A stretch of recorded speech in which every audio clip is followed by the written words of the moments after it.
जय हिंद। ये है राजस्थान का सेकंड पार्ट। हमने लास्ट पार्ट में पोखरण तक बात कर ली थी कि वहाँ पे परमाणु बम का परीक्षण किया गया था। अब आते हैं हम, वहाँ पे एक पर्वत है अरावली पर्वत, सबसे पुरानी पर्वत है और उसकी सबसे ऊंची गुरु शिखर भी कहते हैं, जिसकी जो ऊंचाई है वो 1722 मीटर है। ठीक है। अब उसको सनसेट पॉइंट भी कहा जाता है। क्यों? क्योंकि सारी मरुस्थल ही है, तो वो सबसे वहाँ की ऊंची शिखर है। आप वहाँ पे जब चढ़ते हो ना, तो सनसेट के टाइम आपको ऐसा लगता है कि जो सूरज है ना वो आपके नीचे नीचे जा रहा है, तो इसलिए इसको सनसेट पॉइंट भी कहा जाता है।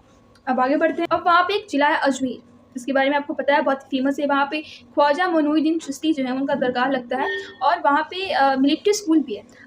अजमेर जिले में एक शहर है पुष्कर, वो अपने मेले के लिए बहुत ही विख्यात है, बहुत ज़्यादा। वो मेला, बहुत पुष्कर का जो मेला है बहुत प्रसिद्ध है। उसके बहुत सारे कारण हैं। पहला कि वो दुनिया का सबसे बड़ा ऊँट व्यापारिक मेला उसको कहा जाता है, क्योंकि वहाँ पे ऊँटों का ही वो मेला लगता है। वहाँ पे ऊँटों की दौड़ होती है, अनेक प्रकार की प्रतियोगिताएं होती है। मुख्य रूप से वो जो मेला है वो राजस्थान की संस्कृति को दर्शाता है। ठीक है। वहाँ पे एक प्रतियोगिता होती है, पगड़ी बांध प्रतियोगिता, बहुत ही फेमस प्रतियोगिता है। और जो पुष्कर मेला है वो वहाँ की प्रमुख झील पुष्कर झील के किनारे लगती है। ठीक है।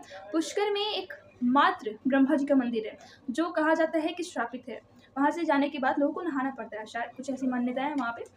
अब हम आगे बढ़ते। अब आपको कोटा के तो बारे में पता ही होगा, जो कि आईआईटी के लिए बहुत ही प्रख्यात है, पढ़ने के लिए बहुत सारे बच्चे वहीं पे जाते हैं। तो कोटा जो है वो चंबल नदी के किनारे है और वहाँ पे एक परमाणु घर है। कोटा में क्या है? परमाणु घर है। कोटा को हम सुसाइड कैपिटल ऑफ इंडिया के नाम से भी जानते हैं, क्योंकि आपको पता है कि वहाँ पे आए दिन बच्चे सुसाइड करते रहते हैं।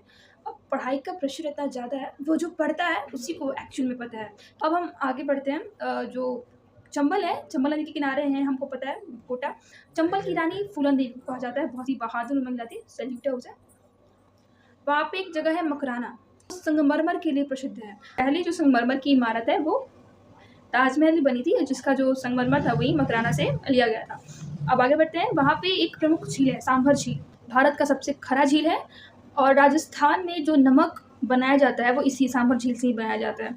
आगे राजस्थान में एक फेमस मंदिर है, दिलवाड़ा का मंदिर, आप सबने इसका नाम सुना होगा, जो कि माउंट आबू पर्वत पे ही है और जिसका निर्माण विमल शाह ने करवाया था। किसने करवाया था? विमल शाह ने करवाया था।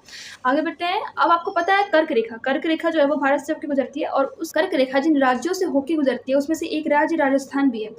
अब वहाँ पे अरावली पर्वत है, आपको पता है। अरावली पर्वत के पूर्वी घाट से एक नदी निकलती है जिसका नाम बनास है, और एक पश्चिमी ढाल से निकलती है जिसका नाम लूनी है। लूनी नदी जो है वो एकमात्र मरुस्थल में बहने वाली नदी है, इसके बारे में पूछा गया है। और एकमात्र ऐसी नदी जो कि सागर में या फिर किसी और नदी में जाके नहीं मिलती है, वो बीच में ही सूख जाती है। ठीक है। आई होप आप लोग को राजस्थान समझ में आ गया होगा। सी मोर इन्फॉर्मेशनल वीडियोज़ के लिए डू सब्सक्राइब। जय हिंद।